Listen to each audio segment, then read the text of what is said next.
नमस्कार दोस्तों और वेलकम बैक। आप देख रहे हैं Hindi technology channel AP technical गुरु और मैं हूं आपका दोस्त एपी। फ्रेंड्स, वीडियो पर बहुत सारे कमेंट्स आते रहते हैं जिनमें काफ़ी का हम जवाब देने की कोशिश करते हैं, लेकिन फिर भी कुछ ऐसे क्वेश्चंस रह जाते हैं जिनका संभव नहीं हो पाता है जवाब दे दिया जाए काफ़ी कमेंट्स होने के कारण। तो आज हम उन्हीं कमेंट्स को उठाकर ये वीडियो बना रहे हैं। तो अगर आपकी भी कोई क्वेरी है तो आप वीडियो ध्यान से देखिए। अक्सर क्या ही हमारे मित्रों ने, जो हमारे व्यूअर्स हैं, उन्होंने पूछा है कि फर्स्ट जब हम कोई गाड़ी या बाइक परचेज करने जा रहे हैं तो हमारा क्राइटेरिया क्या होना चाहिए, क्या हमारे दिमाग में ऐसा होना चाहिए कि हम जिसके द्वारा अपना जो भी डिसीजन लें वो राइट ही हो और बाद में हमें ये समस्या ना हो कि हमने कन्फ्यूजन की स्थिति बनी रहे कुल मिलाकर, और हम कहें कि हमने फ़लाना ब्रांड लिया है कि होंडा का एक्टिवा लिया, हमें जुपिटर लेना चाहिए था या हीरो का माइस्ट्रो लेना चाहिए था या फ़लाना लेना चाहिए था। तो इस तरह की जो बातें हैं, कन्फ्यूजन ना बनी रहे। यही बात आपकी बाइक, गाड़ी, 4 व्हीलर के बारे में भी हो सकती है।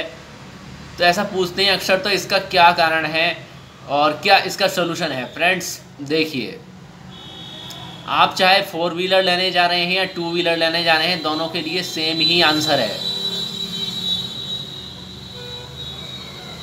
और ख़ास तौर से अगर आप 4 व्हीलर लेने जा रहे हैं तो आपका एक तो दिमाग में ये क्लियर होना चाहिए कि हमारी प्रायोरिटी क्या चीज़ है, किस चीज़ को प्रायोरिटी के आधार पर हम लेने जा रहे हैं। हमारे मेन जिसके हमने डिसीजन लिया है कि हम 4 व्हीलर लेंगे और हमें 2 व्हीलर की आवश्यकता नहीं है या 2 व्हीलर हमारे पास है। तो अगर आपका नॉर्मली, मैं कहता हूँ, वर्क है जिसमें आप कह सकते हैं 99% ऐसा ही वर्क है जो को आपका आसपास ही जाना है, रोज़ 10-5 किलोमीटर, फ़र्ज़ कीजिए आप शॉप से अपने घर पर आते हैं 4-6 किलोमीटर या 10 किलोमीटर, 20 किलोमीटर, और आपको अगर पूरे साल का डेटा उठाकर देखें फुल ईयर का, तो दोस्तों मैं आपसे क्लियर कहता हूँ, किसी लाग लपेट की बात नहीं है। और आप पूरे साल में आप देखते हैं आपको ट्रिप की आवश्यकता मुश्किल से पड़ती है 4 या 6 बार। तो मैं नहीं समझता हूँ कि आपको 4 व्हीलर पर अपग्रेड करने में 2 व्हीलर से कोई बेनिफिट होने वाला है। उसका कुछ कारण है, आप जान लीजिए अगर आप नहीं जानते हैं।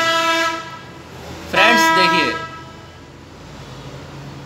आप किसी भी गाड़ी की तरफ जाएं, मैं ये नहीं कहता हूं कि आप सस्ती गाड़ी लें, महंगी लें, लेकिन फिर भी कुछ चीज़ तो हम बताते हैं आपको जो ज़रूर ध्यान रखनी होती हैं। पहली बात तो ये है कि आप अगर स्मॉल बजट की लेते हैं तो उनमें प्रॉब्लम्स आती हैं कि उसमें कोई सेफ्टी फीचर्स नहीं होते। तो एकदम आप कह सकते हैं कि वेस्ट करने से पैसा भी कोई बेनिफिट नहीं होने वाला है। फ़र्ज़ कीजिए आपने 3-3.25 लाख की भी अगर कोई न्यू गाड़ी ली है तो उसका क्या बेनिफिट होगा, क्योंकि उसमें ना आपको कुछ सुरक्षा फीचर्स मिलेंगे और ना आगे आपकी आवश्यकता भी सारी ही पूरी होंगी। और ख़ास तौर से उस परिस्थिति में जब आप देखते हैं आपको पूरे ही ईयर्स में केवल 4 या 6 बार ही आवश्यकता पड़ने वाली है, तो अगर आपका कुल उसका कैलकुलेशन भी करेंगे तो कितना खर्चा बैठेगा आप उस ट्रिप का। और जबकि आप जितना पैसा उसमें इन्वेस्ट करने जा रहे हैं उसका उससे आप कंपेयर कर लीजिए, फिर आप स्वयं जान लेंगे कि आपको आवश्यकता है या नहीं। हालांकि हम मानते हैं फ्रेंड्स कि जहां बिग फैमिली है वहाँ 2 व्हीलर से तो काम चल ही नहीं सकता। तो फिर आप ऐसा कीजिए, अगर आपके फैमिली मेम्बर 5 के आसपास हैं, 4, 5 या 3 जो भी हैं आपकी फैमिली में, तो आप 7 सीटर की तरफ मत जाइए।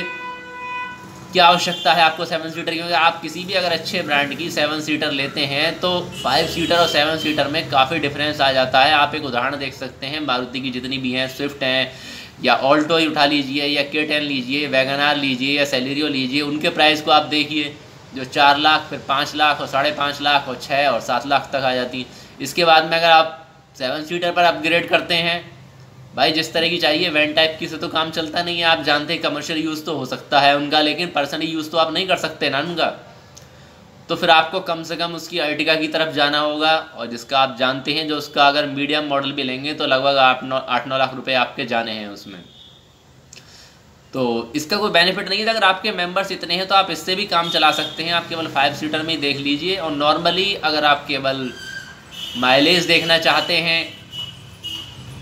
और आप चाहते हैं लगभग आपका स्टाइल भी बना रहे हैं, तो जो नई आ रही है वैगन आर की इस समय जो लिमिटेड एडिशन आया है, तो आप उसे भी देख सकते हैं, जो काफ़ी स्टाइलिश भी है और जो आपके बजट में भी है।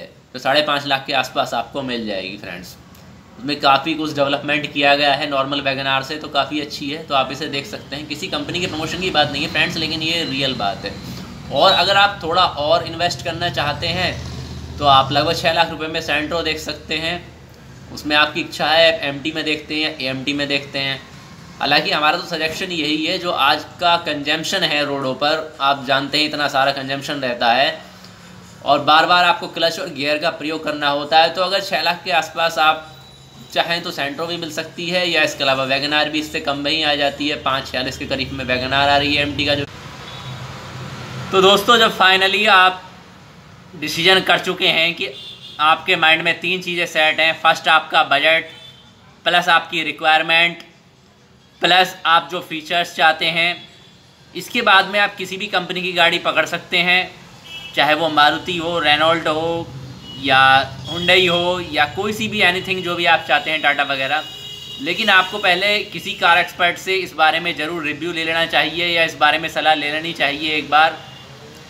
या हो सकता है जो आपके मित्र हैं जो पहले से इसमें, जिनके पास गाड़ियां हैं इस तरह की और जो आपको लगती हैं कि हाँ मेरे लिए भी रिलायबल है, आप उनसे भी उनके बारे में सजेशन ले सकते हैं कि हमारे लिए कौन सी बाइक सूटेबल रहेगी, कि 5 सीटर में ही मुझे लेनी है और मेरा बजट इतना है, तो इसमें कौन कौन से ऑप्शन है। ऑप्शन ज़रूर देख लेने हैं आपको कि फ़र्ज़ कीजिए एक गाड़ी हमें इसी रेट में ये मिल रही है, ऑल्टो मिल रही है, इसी रेट में हमको क्विड मिल रही है, या इसी रेट में रेनॉल्ट की डैटसन गो मिल रही है, या टाटा की टियागो मिल रही है, या हुंडई की कोई मिल रही है, i10 मिल रही है, कोई भी मिल रही है, कोई भी एनीथिंग आपका जो भी बजट है 4 लाख 3 लाख 5 लाख जो भी है, आप उसमें उनको एक बार कंपेयर कर लें, प्लस फीचर कर लें। क्योंकि जैसा मैंने आपको बताया, किसी भी कंपनी की कोई भी गाड़ी बुरी नहीं होती है। मेन चीज़ है कि आप उसका किस तरह से यूज़ या मिसयूज़ करते हैं, यही निर्भर करता है। हाँ, ये बात सही है कि हर मॉडल्स में हर कंपनी के कुछ एक्स्ट्रा फीचर्स आ सकते हैं, प्लस प्राइस भी उतना ही ज़्यादा बढ़ जाता है, ये आप जानते हैं।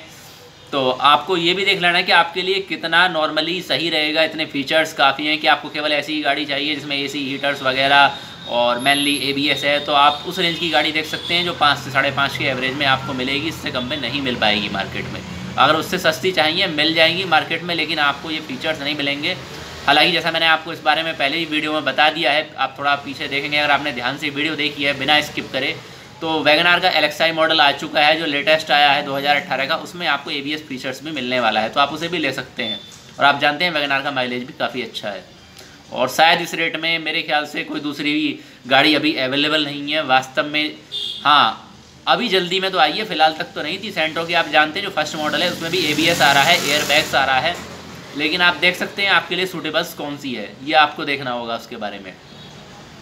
तो फ्रेंड्स, ये 2-4 बातें हैं, प्लस एक छोटी सी बात और है। आप जब भी किसी गाड़ी का परचेज करने का फाइनली कर लेते हैं तो इतना तो आजकल हर कोई जानता है, ऑनलाइन डेटा निकाल लेता है और इतना पता होगा इसका एक्स शोरूम प्राइस इतना है, प्लस उसके साथ बहुत सारे आप जानते हैं जोड़ दिए जाते हैं जो एक्स्ट्रा होते हैं कि ये इंश्योरेंस का खर्चा है, ये आपका रोड टैक्स है, ये इस तरह का है। इसके साथ प्लस डीलर का मार्जिन भी होता है, वो एक हिडन फैक्टर होता है जो आप नहीं जान सकते हैं।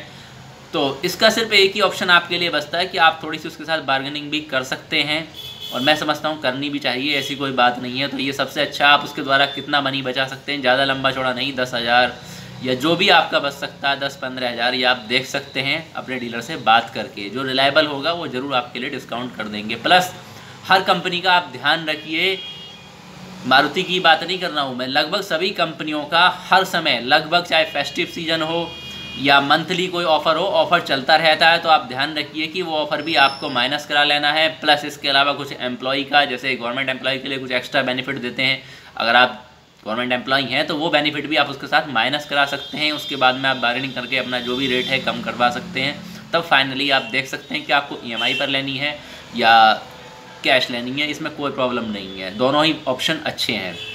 ठीक है फ्रेंड्स, तो ये तो थी हमारी आज की जानकारी। इसके अलावा अगर आपको कुछ और जानकारी चाहिए और आपका माइंड मेकअप है कि आपको अभी फर्स्ट टाइम, जैसा कि हमने बताया है कि हमें केवल एक बिगिनर के टाइप में गाड़ी लेनी है तो हमें कौन सी लेना चाहिए, आप इसके बारे में सजेशन ले सकते हैं कमेंट बॉक्स में लिख के। हालांकि इस बारे में वीडियो भी अवेलेबल है चैनल पर, तो वीडियो भी देख सकते हैं। और हम मिलेंगे नेक्स्ट वीडियो में, तब तक